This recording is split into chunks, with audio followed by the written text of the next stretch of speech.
بەهۆی دانانی دوو پرسە لە گەڕەکی کارێزانی شاری هەولێر لە مانجی ڕابردوو هاوڵاتیانی بەشێک لە گەڕەکانی شاری هەولێر کە سەردانی پرسەکەیان کردبوو دوای ئەنجامدانی پشکنین توشبوونیان بە ڤایرۆسی کۆرۆنا پڕژاست کرایەوە بەهۆشەوە بەشێک لە گەڕەکانی شاری هەولێر کەرەنتینە کراون تیمەکانی بەرگری شارستانی هەولێریش بە دەرمانی دژە ڤایرۆس گەڕەکان دەرمان ڕێژ دەکەن. بەداخەوە لە ئەنجامی ئەوەی کە پابند نەبیت ئەو هۆکارانە ڕووی داوە و بەسپاس بۆ تیمەکانی تەندروستی کە بە بەردەوام ئەوان توانیویانە پشکنینی تەواو ئەنجام بدەن جا ئێمە ئەمڕۆ هاتوین لە بەهۆی بە دەرمانی دژە ڤایرۆس کە تیمەکانمان هەمویان لە ئامادەباشی تەواودان و بۆیە لەم کەناڵانەی بەڕێستانەوە داوا لەم گەڕەکانەکەن کە زیاتر لە دەگەڕەکە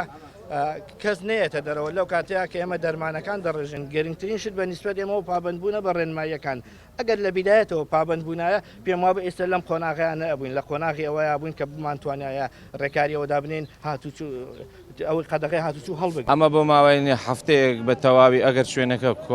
مادەی کۆرۆنە و ڤایرۆسی تێدابێ ئەمە پاچی دەکاتەوە مەترسی ناهێلی لە شوێنەکە. دانیشتوانی گەڕەشی کارێزان کە کەرەنتینە کراون داوا دەکەن هەموو لایەک پابندی ڕێنمایە تەندروستیەکان بن تا دوور بوون لە توشبوونیان بە ڤایرۆسی کۆرۆنا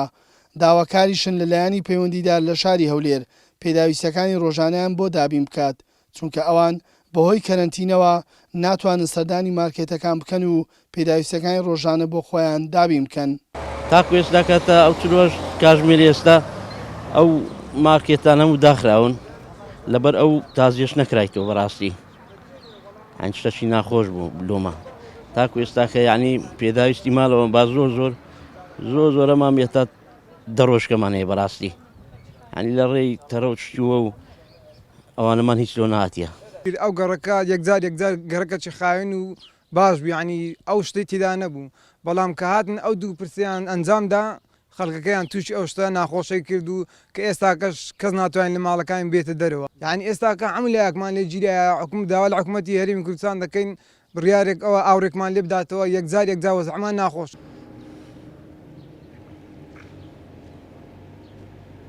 بەهۆی بڵاوبوونەوەی ڤایرۆسی کۆرۆنا